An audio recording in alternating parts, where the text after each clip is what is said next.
on Bremer Radio. I am joined in the studio by Bernie Giggins. How are you, Bernie? I am very good. Thank you so very much again. Oh, that's okay. This is fun. I learned so much last time we chatted. Yes. And we're talking people pleasing. Oh, absolutely. Yes. Yeah. And keep the peacemakers as well. Yes. Now, what's a peacemaker? How do you define a peacemaker? Getting involved in arguments, Right. or trying to keep them happy. Yes. Yeah, calming them down, or oh my God, so you're trying to keep the peace. So you're pleasing again. Yeah. In a different way. So do peacekeepers, they tend to be non-confrontational? Oh, absolutely. Yeah. Do anything to Hate stop. conflict. Yeah. But you're in the middle of it. Yeah.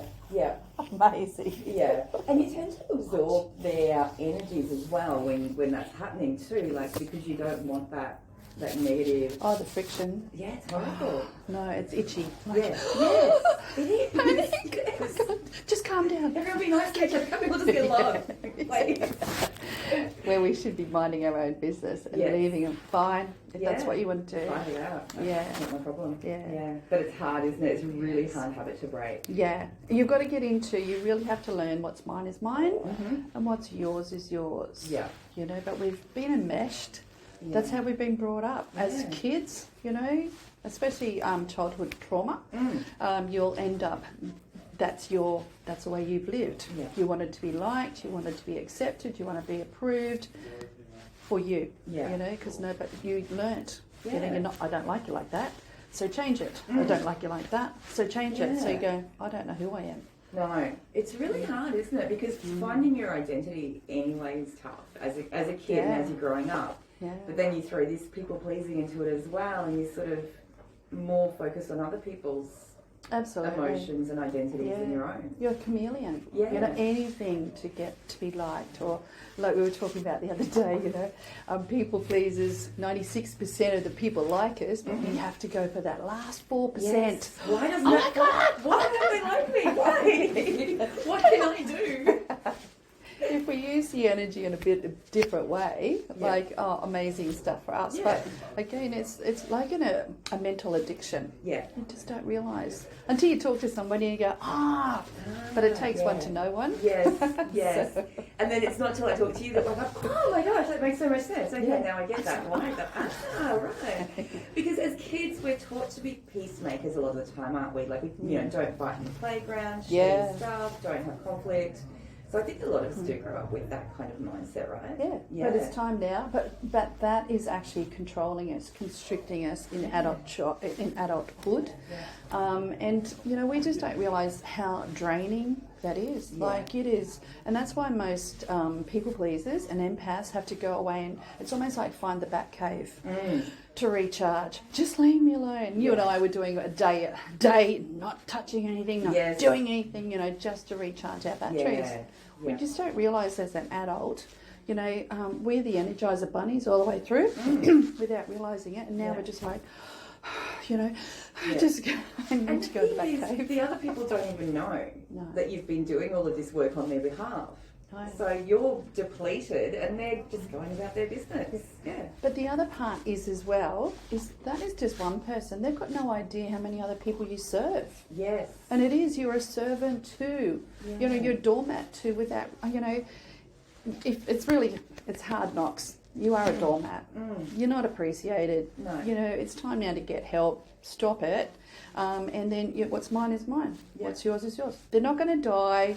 They're not going to bleed to death. Exactly. But in our mindset, in our little nervous system, it's going, oh my God, what will they think? Yeah. Oh my God, what will they say? And it's a catastrophe. Yeah. It's like the end of the world if two other people don't like each other, and that's really, you just got to let it go, right? Yes. Yeah, absolutely. Wow. Yeah. Okay, so have you got some good steps for us to go through of how we can stop being such pleasers? We might jump to a song, and then we're going to come back, and then I'm going to get you to give me some tips on how to not be a people pleaser. Yes. All right, excellent. It is Rach driving you home on Bremer Radio. G'day Ipswich, it is Rach joining you if you drive home this Tuesday afternoon. Hope you're staying warm and dry. It is cool and damp outside, but we are nice and toasty warm in the studio. We are talking to the fabulous Bernie Giggins, and we're talking about people pleasing today. Yes, so we talked about what it was and kind of the addiction of it, right, beforehand. But now we're going to talk about what are some of the tips, okay? So what are some easy, well, maybe not easy, but what are some, things that you can do? Yeah.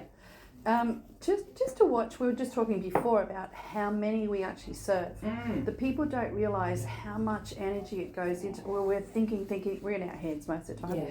But they don't realise how many people we're serving, because we're always thinking, what about going to bed and thinking about, oh my God, so it's constant with this. Yeah. So it's being able to be, even write it down. So who else am I worried about now? Concerned about, I'm thinking of them. I'm responsible for their steps. Yeah. And, even write it down. It just blows your mind. Yes. Oh my God, it's the kids, it's this, it's that, it's neighbours, it's everything. Because guilt plays a big part in this, doesn't it? Feeling absolutely. guilty all the time. Yeah. Yeah. And shame, something happened in the past, that always comes back. If you can really, again, write it down and really be honest with yourself, not tell anybody else like that, because they'll water it down, because they like your energy. Yeah. You're the fuel bowser, you're the energizing bunny. So it's just being honest to yourself, and what do you actually feel, and if you are so honest, do you really want to help that person, or that person couldn't care less? They take all the energy, they never do your advice, and you're always saving them. So just writing those down. But just being able to then, what did I say to you before? It's SOS. Yes. Learn to care less. Yeah. Have a care less day. Yeah. I care less, Yeah. Not doing it today. But it's really, getting that into your system. Actually, no, I care less. Yeah. What about me? Yeah.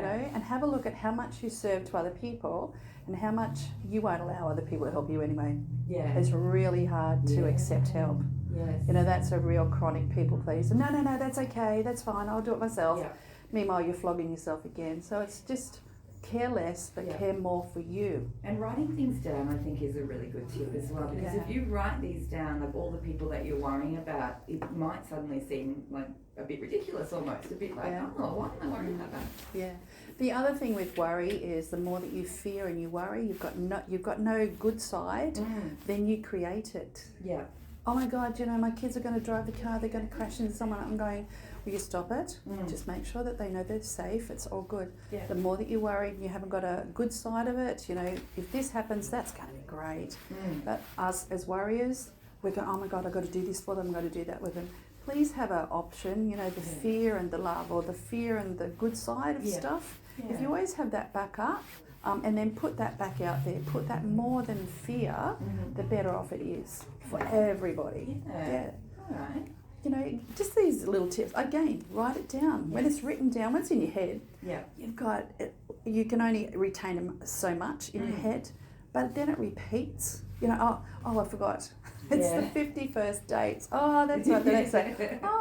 If you wrote it down, you go, oh my God, I've given that sage advice out, we've done such and such. The amount of energy that you put out, you go, oh my God, my poor little body has been putting up with that. Yeah, exactly. It's a little bit like when you've got a lot to do at work and you start to kind of catastrophize it almost, like, oh, I've got so much to do. But then you write it in a list and go, oh, well, actually, that's quite manageable. Yeah, I'll just do one after another and then I'll just tick it off. Yes, absolutely. Yeah. Yeah, interesting. Yes. All right. One last question. Putting up shields. I've heard of people putting up shields to kind of protect themselves, particularly empaths and people pleasers. How do you do that? What sort of, is there an affirmation or a mantra that you can say? It's visualization. Visualization, imagination, and your intention. They're the things that override your mind, your mindset, your people pleasing. I'm the saviour of the world, people pleaser. Yeah. It's like, if you can visualise and imagine, you will bypass all that. So visualise, what does your shield look like? Yeah. You could have Joan of Arc's shield or whatever it is, but visualise that it's so very powerful. Right. Put all your little emblems on it, whatever you want on it, and then imagine that you're taking it up to the sky, Father Sky, and asking for the lightning to come through, and just activating it, going to Mother Earth, so it's grounded. Ask for the rain to come in, and it's just getting all the elements to energize it, and then you put it in your left hand, and you put it on your solar plexus, and you visualize. Then just imagine that it becomes you, the shield, and then when you're left it, leave it for about 5 minutes and really feel it, and then after that you can take it to bed. But as soon as you put the anchor thing is put your left hand on your solar plexus, immediately shield is there. The shield is better than protection. Protection means that you're contained. Shield means you can go anywhere you want. It's just this little shield over you, but nobody comes inside your energy. People, please come on in. Exactly. Everyone, come and drain my energy, please. It's rent free on you. Whereas if you can put a shield and then put all of those people on the outside, and if they are good enough to come in and that you is for your highest good, they will be in there, or they'll be mixing with you, not draining you. You know, coming in and stealing all your stuff and moving on and stuff. Maybe that's even the shield. Give you some energy back rather than the other way around. Yes. Awesome. And that's the other thing that we have to learn to receive. It's a big thing is learn to receive. Thank you. It's really hard. It is. Thank you. Well, I should give it to Yes. you. I've given to the 100,000 before this. No, don't give to me. You're not. Just remember, you're not Jesus with the bread and the fish. All right, you know that they died and they're martyrs. And we martyr ourselves in that way as well. Our health goes down. So next week, I'd love to come back. What does it cost you? What dis-ease is it doing inside your life? Not just your health, but all other relationships. Yeah, definitely. And I've got some questions about that too, particularly about, adrenaline and stuff like that and what that can lead to when you've got too much of that from all of this. Awesome. Well, thank you, Bernie. It's been lovely again. Let's do it again next week, Thank you. All the people pleasers unite. Yes, we're going to build our shields and we're going to tell everyone no more. We're going to take a day off from people pleasing. You have an awesome rest of the week and I'll catch you next Tuesday, babe. Thanks, Rachel. Thank Bye. You. See ya. It is Rach driving you home.